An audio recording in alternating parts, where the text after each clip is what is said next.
am Ashley Scott. I am a licensed realtor based in Stonecrest, Georgia, right outside of Atlanta. And I'm most renowned for bringing together 19 Black families to purchase 96 acres of land that turned into 502 acres of land to build a community that is intentional, sustainable, and completely to provide generational wealth and healing to Black families by allowing us to create an eco-village in this beautiful nature and this wonderful land we've acquired out in Wilkinson County. I'm a co-founder of the Freedom Georgia Initiative. I am a Bennett Bell, a graduate of a historically Black college out in Greensboro, North Carolina. I'm originally from Philadelphia, where I went and graduated from the Philadelphia High School for Girls. And I am a member of Alpha Kappa Alpha Sorority Incorporated. So I've got a lot of great things that are happening in my life. And I'm excited to be here today to talk about Diversified Game.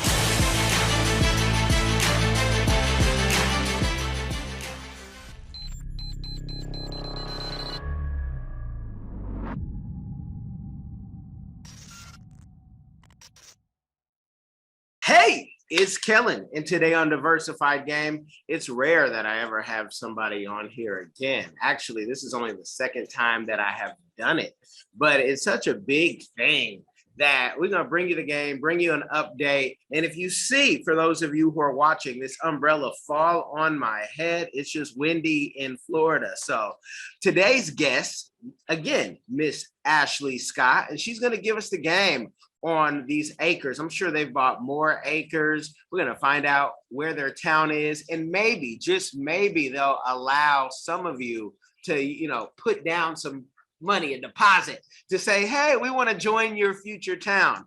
Ashley, welcome to the show again. How are you doing? I'm well. Thank you so much for having me again. It's always a pleasure when I get to share our story and talk with your listeners. So thanks so much. I'm happy to be here. Well, thank you. And our listeners now have expanded even to our latest partner at AYV Radio in Freetown, Sierra Leone.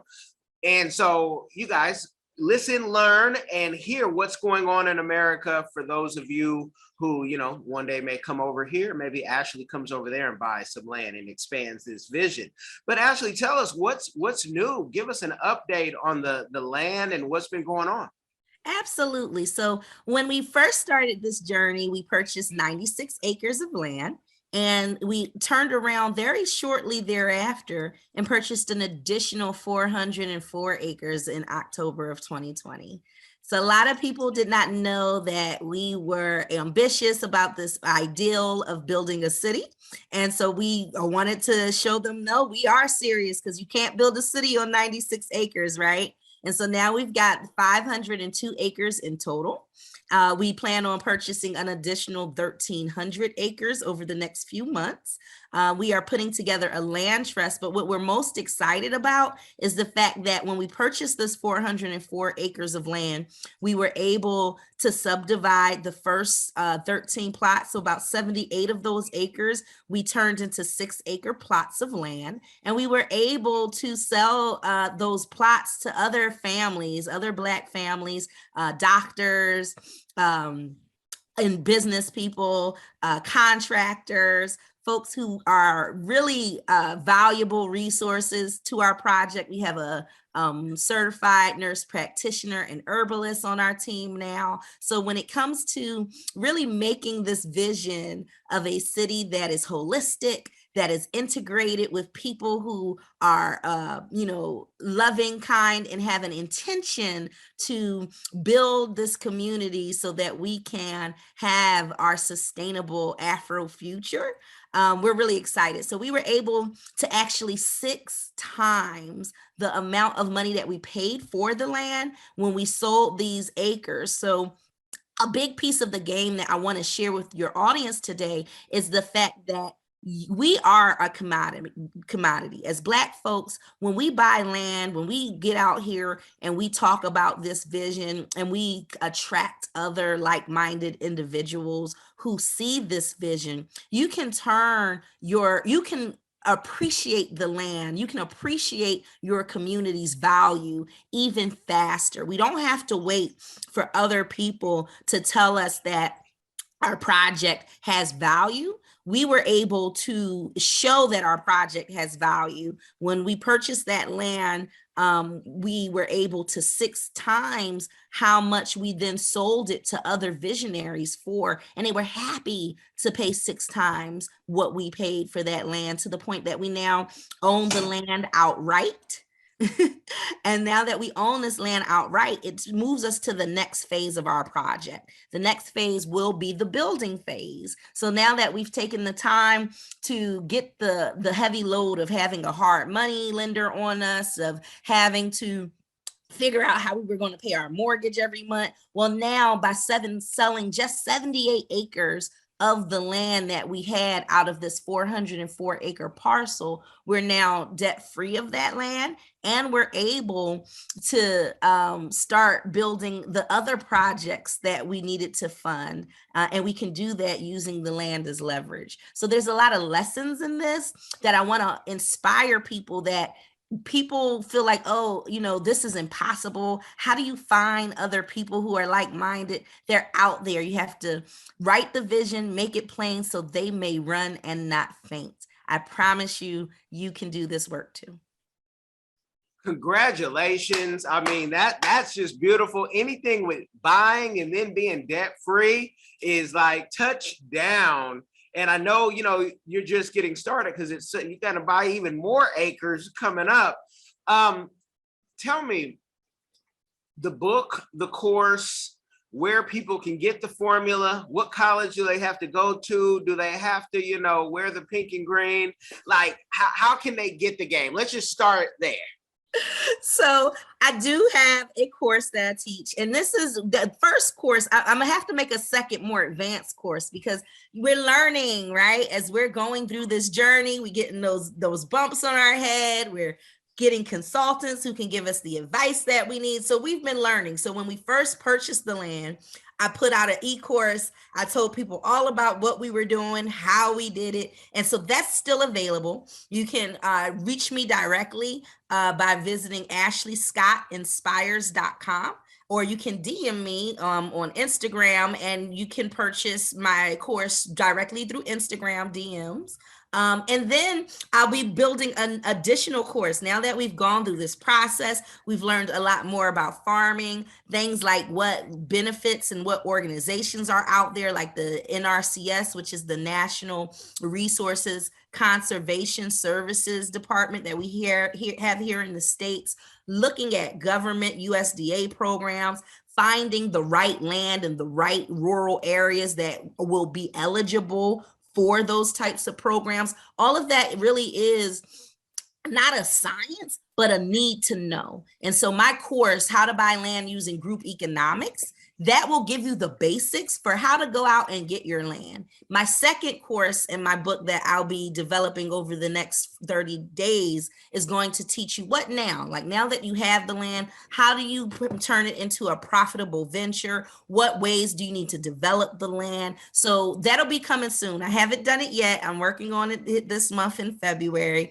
but you can get started and at least get the initial understanding of what kind of land should you buy, because that's the biggest part. One thing we talk about in real estate all the time is that you make money when you buy, not when you sell. So if we had bought that land already too high, we wouldn't have been able to 6 times the value. But because we got it at a good price in the beginning of our transaction, then we could do the things that we needed to do the work that was necessary to appreciate the value of the land. And I'm not even talking about, like, we didn't go through and grade every lot. We didn't go through and we did, subdivide. We got a subdivision plan and a master plan design so people could see the vision, but we didn't do the European way of just destroying the land. We were very concerned about the ecology, very concerned about permaculture and regenerative practices. And by speaking that language and amplifying our voices and our story by getting out into the press, by doing these podcasts, we were able to attract the right kinds of buyers who found value in this kind of a community. And that's where it starts. Being able to speak about what it is you want to do, because you have to call those things that be not as though they were. And in doing so, you're able to attract exactly what you need for your project. And that's what we did. And so one of the things that I want to talk about even more in this book is that mental mindset, because there's always challenges that come. There's no perfect story to success. It comes with valleys, it comes with hills, it comes with slowdowns and moving too fast moments. And you have to be prepared to not lose sight of your vision and not to lose courage to continue to see it through. Now, and I love how you keep saying we, because last time, you had your partner, but you have many partners in buying this land. And so it's not a, I, and really showing how we come together, which if you go to any Black chamber, any chamber event, people always say, we need to come together. We need to do this. And you guys are doing it. Now, did you have a long line of people? Because you guys did so much, press that they almost forced you to buy more land because people are like, we want in, and, were they beating down the door? And how would somebody, listening to this or watching this, how could they get in line for the next plots that you buy? Yeah, no, we did. We had a very extensive long list and we did some vetting. We got to talk to people, interview people to see if they would be good fits for the community, especially as the first 13 people to move into freedom and help us set the pace. So yes, we had a long line. We have essentially, I think about 4,000 people reached out, and we tend to we email everyone back at the very least to let them know hey, this is where we are, this is what we're doing, this is what you can do while you're waiting to hear back from us, which is join the BAF, the Black Achievement Fund. And then that's where we really were able to cultivate and choose who was going to be a part of this. Most of the people who ended up buying their plots of land were members of the Black Achievement Fund. We were always very clear that if you wanted to be down with freedom, you had to be a part of the Black Achievement Fund. And so the Black Achievement Fund, as a nonprofit organization where people subscribe and they pay $9 a month, we were able to grow that to 2,000 members, and people were always on the Zoom meetings. They came to events. We had a Juneteenth festival on our land, the very first Juneteenth that was historically celebrated legally as a official holiday in the country. We were on our land. We did a huge fireworks show to rival, 4th of July on anybody's backyard. And one of the things I'll say is if you do want to be a part of the Freedom Georgia Initiative's movement and what it is we're doing, the first step is to become a member of the Black Achievement Fund. You can visit us on our website, freedomgeorgia.com, and you can send us an email at hello@freedomgeorgia.com. And when you email us, we will email you right back within 24 hours to let you know the next steps. But we have another website called pioneeringfreedom.com. That's a great place that if you have the cash, because right now all of our land sales are straight cash sales. We don't currently offer owner financing. We might get into that on the second phase, but we just didn't have the capacity at the moment to be able to say, yes, you can do owner financing. But that's something we hope to be able to provide down the road in the next year and a half. But in the meantime, if you are cash rich and you have the ability to say, you know what, I'm ready to be a part of this journey with you all, it starts with an email, or even better, you can call us. Our phone number is 478-375-5755, and you can get connected with us. We are super easy to speak with. And yes, all of the people who hit us up, whether it was DMs, emails, comments, that's why we went and purchased that 404 acres so that everyone who has an interest will one day be able to be a part of it. No, that's wonderful. And with that, with any of the land, has any building of homes has that even been started? Or are you guys still in the phase of planning the city? Yeah, so we haven't broke ground in that sense of building homes yet. We have some RVs on the land because that was like, bring the RV, you can use it and people are ready to go. But we wanted to study the land, and we're in a whole pandemic. So materials are sky high right now. And so wanting to be strategic about how we maximize our profits, we want to just kind of wait it out. Let's plan, let's see what materials we can get for low cost, where we can get those materials with all the slowdowns that are happening when it comes to trying to get anything from overseas in containers. It just isn't feasible in this particular moment to try to start building all of these houses because we don't have our materials. We're not a big developer with a warehouse full of lumber and all the things that it takes to build, especially in a traditional stick and frame kind of building.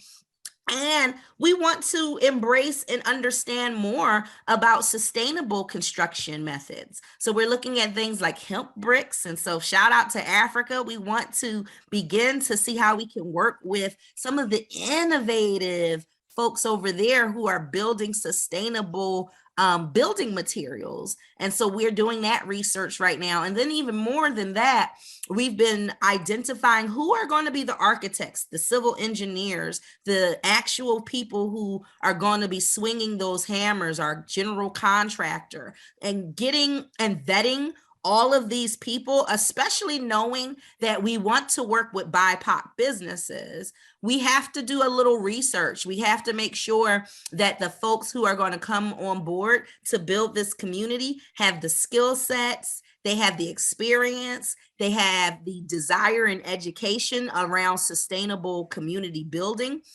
to build in this innovative way, because we always talk about we want to be Wakanda. We want to build at a level of innovation that's going to really create something different, right? Something different for our community and be a benefit to the environment. Like we talk so much about this ideal around environmental sustainability and this idea of food sovereignty, because we know that if we are going to survive whatever might be coming down the pipeline here in these United States, we have to survive it from a point of power and of having the resources that we need being produced right there on site, right? So we are thinking about all of these things. And when you think from an integrative systems approach, you can't build that overnight. You have to really sit down with it and put your best, brightest minds on what could go wrong so we are prepared for every scenario. And so that's where we are. We've been really taking this discovery period serious of who will be the players, who will be what will be the materials, and where are we going to put everything so that we don't just destroy Mother Nature. We want to look at, things like density, like how many people should really live in this community so that it can function at its most optimal level. So we don't want to just go building right fast to say that we built something. Like we're not going to let the trolls on the internet or people's unrealistic expectations of what they think should have been built lead us. We're going to let the land lead us, and we're going to let common sense around how we can make this project the most profitable lead our decision making. Can you let the people know at, what price point if they were interested? Because I could already hear somebody now say, oh, I went to the website and saw a lot for 55,000. They must have Michael Jordan and Tiger Woods up in there. Who got that type of money? So can you talk about, where they need to start even just to join the fund? And then if they do want to purchase some land after learning how much, they need to be at, and does it need to be 55,000 next to Michael Jordan, who I know is a neighbor of yours, and Tiger Woods? Well, I mean, I want to talk realistically about costs, right? Because I think a lot of people have unrealistic expectations about what it costs to purchase land.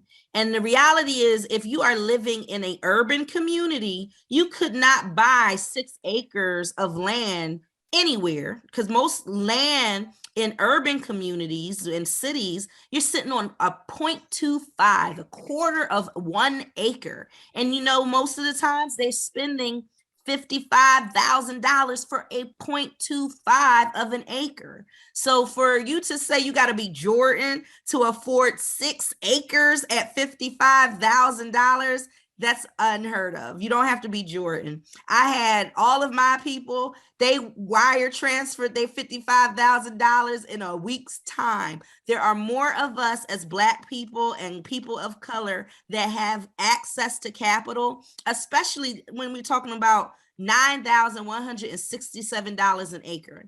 That's less than $10,000 for 1 acre. We don't currently offer any 1 acre plots. We will in the future, but at that point, we'll be even more developed, and that urban kind of setting will have developed around us. And then when it's an acre, it will be worth way more than the $55,000 that we're selling our plots for now. So the cheapest it will ever be is right now, today. And to really, I want to encourage people to figure out what can they do differently in their lifestyle to either make more money, to save more money, or spend less money, so that they can invest in the things like land that will provide true economic independence over time. Because once you own your land, you can build your shelter, you can make sure you can grow your food, and you can even grow the materials and raw materials that you need for other major products in your life, like clothing and soaps and anything else that you can think of. It all starts with the land. And the $55,000 price tag is more than reasonable, or I wouldn't have been able to sell out. I've got literally one lot left, and people have more access to capital than they realize. And it's not just about, having the money. As she said, they vet you. So you might have all the money in the world, but be crazy as a pelican in a cocoon. What if that makes sense? But they're not trying to. Crazy. Yeah, it sound crazy, and they don't want to deal. They don't want to deal with crazy, and I understand that. Now, tell folks, and it's my signature question, and I asked it last time, and it might have evolved, or there may be a new community give back. But you've talked about giving back to the community in a business sense, but is there any other community give backs that you guys have done since we last met, or thinking of doing since we have last talked? Yeah, so we are constantly, like, one of the things that we have done is we give checks to people, because I believe in the Bible, it says the answer to every problem is money. Money is the answer to all Money problems. answers all things. Money answers all things. Thank you. And so one of the things that we have not been, we've been blessed. Like, we were able to raise $100,000 off of our GoFundMe out of the kindness of strangers. And we take that serious. So when someone asked us that they needed help or anything that we could do, we give back. We will write that check for $1,000 or $2,000 if it's something that we know in our heart is going to make a big difference for an organization or an individual. So we don't like to try to tell people, because our president Renee will tell people, like, that's not what you do. Like, when you blessing somebody, you don't go tell everybody in the world what you've done. You do your blessings in secret, right? And then you're rewarded openly for the blessings that you've done in secret. But some of the things that we're excited about going forward is when we begin to grow. We plan on growing herbs and food. We'll be starting our community gardens this spring, and we're so excited about that. And one of the things we've early on committed to doing is all of the excess food that comes from our garden, we're going to be taking it to food banks and giving away to the community, because our aim is to be a provider of food sovereignty in these food deserts that are all around us. We want to make sure people have good quality food to eat, and we're committed to growing that good quality food and making sure that the access is put into the hands of the people who need it most. No, that's beautiful. And talking about the rewards, if some folks say, well, I'll read the Bible, but I need my reward now. So you get yours now if you want to talk about it now. That's for you guys who hold up that $100 in the church and look at everybody and wait for an applause. Yeah, you get your reward now. The rest are going to follow what the book says about that, and they'll get theirs, later. That's right. That it is such a beautiful thing that you're doing. And when you guys write your book on, when it's all complete, and then they make the movie, who do you want to play you? I think the person who plays me is not an actress that you've seen yet. I'm young. I'm 34. Oh, no, I had a birthday. I'm 35 now. So I'm 35. So I really don't see, what young woman right now would play me. I'm sure that there's going to be some amazing up and coming actress that's going to do me just as well. Well, let them know where they can reach the Rich Sister Incorporated. You guys, that's her other business. I'm throwing that out there. Let them know where they can reach you. If they want to learn more information, if they want to grab that last plot and go through the process. Yeah. So it all starts on the Instagram, right? We are always there. So you can follow us, Freedom GA 2020, and DM us. And my president, Renee Walters, she be in them DMs. So don't come at her crazy, because she gonna come right back. She gonna be like, wait a minute, because we've been getting trolled all day since Black History started, right? So hit us up in the DMs. Visit freedomgeorgia.com. You can email us. Again, that's hello, HELLO, at freedomgeorgia.com. You got to spell Georgia out, not just GA. And you can always connect with me personally at Ashley Scott KW on Instagram. You can also visit me at my website, ashleyscottinspires.com. I promise you, we're easy to get a hold of, and we'd be happy to start the conversation. You guys have been blessed by the game. If you do nothing else, make sure you share this with somebody. It will change their life. Be blessed, y'all. Hi everyone. Have you ever been curious about visiting Africa? Which African country were you interested in? Kenya, Nigeria, Uganda, South Africa, Ethiopia? Which country are you interested in? My good friend, Kellen Cash Coleman, came up with a course called My First Trip to Africa that'll guide you through this process. It's only $20, and in this course you'll learn about passports, visas, vaccinations that you need before you go there, as well as a budget, how much the trip is going to cost. He also talks about what you should pack, what you should take with you, how you should travel on a budget. Did you know that $100 is worth 1,000 South African rand and over 10,000 Kenyan shillings? So imagine what you can do with $100 back home. I say back home because I'm from Sudan, I'm African, I already know how it's like. I know that, when you convert Canadian and American money, it goes a long way when you're traveling across Africa. So if you're curious, if Africa is a place that you've always wanted to go, always wanted to move there, Kellen Cash is the person to ask. Check out the course. There's a little preview you can listen to before you actually purchase it. If you're interested in this course, visit www.diversifiedgame.com. Don't miss out.